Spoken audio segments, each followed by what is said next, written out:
സങ്കീർത്തനം 141:2.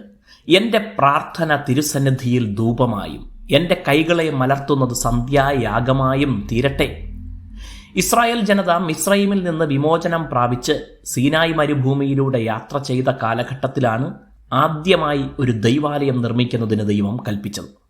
അത് ഒരു സ്ഥലത്തു നിന്ന് മറ്റൊരു സ്ഥലത്തേക്ക് മാറ്റി സ്ഥാപിക്കാൻ കഴിയുന്ന വിധത്തിലുള്ള ഒരു കൂടാരത്തിലാണ് സ്ഥിതി ചെയ്തത്. ജനവും അക്കാലത്ത് കൂടാരങ്ങളിലാണല്ലോ പാർത്തത്. പിന്നീട് ശലോമോൻ യെരുശലേമിൽ ദൈവാലയം പണിയുന്നത് വരെ ഈ കൂടാരമാണ് ദൈവാലയമായി കണക്കാക്കിയിരുന്നത്. കൂടാരത്തിൽ നിന്ന് ഒരു കെട്ടിടത്തിലേക്ക് ഇത് മാറ്റണമെന്ന ആഗ്രഹം ആദ്യമുണ്ടായത് ദാവീദിന്റെ ഹൃദയത്തിലാണ്. കൂടാരത്തിലായാലും പിന്നീട് കെട്ടിടത്തിലായാലും ദൈവാലയത്തിന്റെ അടിസ്ഥാന രൂപത്തിന് മാറ്റമൊന്നും വരുത്തിയിട്ടില്ല. അളവുകൾ വലുതാക്കിയതൊഴിച്ചാൽ കൂടാരത്തിന്റെ അതേ മാതൃകയിൽ തന്നെയാണ് ശലോമോൻ ദൈവാലയം പണിതത്. അതിന്റെ പ്രധാന കാരണം മോശയ്ക്ക് ദൈവം സ്വർഗത്തിലൊരു ദൈവാലയം കാണിച്ചു കൊടുത്തിട്ട് ആ മാതൃകയിലാണ് പണിയാൻ ആവശ്യപ്പെട്ടതെന്നതാണ്. ആകയാൽ ആലയത്തിലെ ഓരോ ഭാഗങ്ങൾക്കും ഉപകരണങ്ങൾക്കും ആത്മീയാർത്ഥവും പ്രാധാന്യവും ഉണ്ടായിരുന്നു. ദൈവാലയ ഉപകരണങ്ങളിൽ പ്രധാനപ്പെട്ട ഒന്നാണ് ധൂപപീഠം.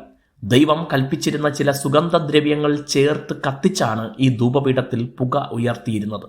ഇതിന്റെ ആത്മീയ അർത്ഥമാണ് ഈ സങ്കീർത്തന വാക്യത്തിൽ സൂചിപ്പിച്ചിട്ടുള്ളത്. എൻ്റെ പ്രാർത്ഥന ധൂപമായി ഉയരട്ടെ എന്നത് ദൈവാലയത്തിലെ ധൂപം ജനത്തിന്റെ പ്രാർത്ഥന ദൈവസന്നിധിയിലേക്ക് ഉയരുന്നതിനെ കാണിച്ചിരുന്നു എന്ന് പഠിപ്പിക്കുന്നു. വെളിപ്പാട് പുസ്തകത്തിലും ഇതിന് സമാനമായ വാക്യം കാണാൻ കഴിയുന്നു. ധൂപപീഠം നമ്മുടെ പ്രതിനിധിയാണ്. അതിൽ നിന്ന് ദൈവഹിതപ്രകാരമുള്ള പ്രാർത്ഥനാ ധൂപമാണ് ഉയരേണ്ടത്. എന്തെങ്കിലും ചേർത്ത് പ്രാർത്ഥിക്കുകയല്ല. സുഗന്ധമുയർത്തും വിധം ദൈവം നൽകിയ വ്യവസ്ഥകൾ പാലിച്ചുകൊണ്ട് പ്രാർത്ഥിക്കുമ്പോൾ ദൈവം അതിനെ സ്വീകരിക്കും. നമ്മുടെ പ്രാർത്ഥനാ ധൂപം ദൈവസന്നിധിയിൽ പൂർണ്ണ സൗരഭ്യത്തോടെ നിരന്തരം ഉയരട്ടെ. ദൈവം നമ്മെ അനുഗ്രഹിക്കട്ടെ.